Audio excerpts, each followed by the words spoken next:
মেয়ে আমাদের পছন্দ হয়েছে। ও, ছেলেকেই তো জিজ্ঞেস করিনি, তোর পছন্দ হয়েছে? আলহামদুলিল্লাহ। আলহামদুলিল্লাহ, মেয়ে যেহেতু আমাদের পছন্দ হয়ে গেছে সেহেতু আজকে কাবিনটা করাই ফেলতে চাই। কি বলেন হেকমত সাহেব? ও, আপনাদের ছেলে পছন্দ হয়েছে কিনা সেটা তো শুনলাম না। ছেলেকে কি পছন্দ হয়? আমাদের পছন্দ হয়েছে, কিন্তু কিন্তু মানে তোমরা বাচ্চারা চলে আসছো কাবিন করতে, গার্জিয়ান লেভেলের কেউ আসলে ভালো হতো না? কি বলে, ছেলের বাবা আমি আমি নিজে চলে আসছি, আরো গার্জিয়ান লাগবে?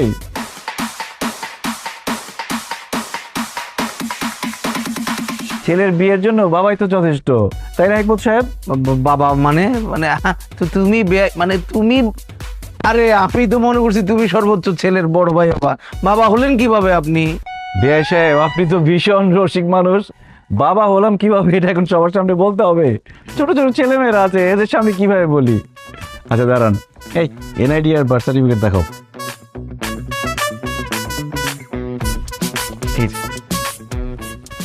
আরেকটা আমার কাছে। এই যে আমাদের দুইজনের এনআইডি, আর এই যে আমার ছেলের বার্থ সার্টিফিকেট, দেখেন।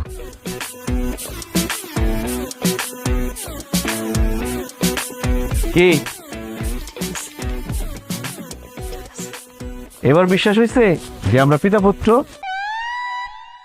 আসলে আপনাকে দোষ দিয়ে লাভ নাই, সবাই এরকম কনফিউজ হয়ে যায়, ভাবে আমরা দুই বন্ধু অথবা বড় ভাই ছোট ভাই।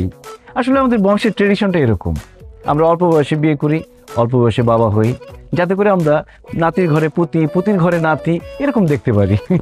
যেমন আমি বিয়ে করেছিলাম যখন, তখন আমার বয়স ছিল 21 বছর 1 দিন, আর আমার ছেলের বয়স এখন 21 বছর 10 দিন।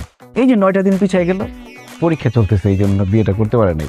তবে আজকে বিয়ে করলে মোটামুটি 9 দিনের মতো লস হবে, বেশি লস হবে না। তবে আমার ছেলের কিন্তু শারীরিক বয়স কম। শারীরিক বয়স কম মানে? মানে জন্মের পরে সবাই জন্ম নিবন্ধন করতে গেলে বয়সটা হাইড করে না, কমায় লিখে। আমাদের বংশে সবসময় 2 বছর বাড়ায় লিখে, যাতে করে বিয়ের সময় কোনো ঝামেলা না হয়, আইনি কোনো জটিলতা না হয়। তার মানে আপনার ছেলের বয়স এখন 19 বছর 10 দিন। তার মানে আপনার যখন বিয়ে হয়েছিল তখন আপনার বয়স ছিল 19 বছর 1 দিন। বিয়ে সাহেব তো আমাকে খুব পাকা ছিলেন মনে হচ্ছে, আর আমার ওয়াইফের বয়স ছিল 16 বছর। তা আপনার ওয়াইফকে নিয়ে আসলেন না? মানে জিসানের আম্মাকে নিয়ে আসলে ভালো হতো। উনি কোথায়? জিসানের জন্মের সময় ওর মা মারা যায়। তাহলে আপনার মা নিয়ে আসতেন। আমার জন্মের সময় মারা গেছে আমার আম্মা। এতে মারা যাওয়া ফ্যামিলি। অল্প বয়সে বিয়ে করলে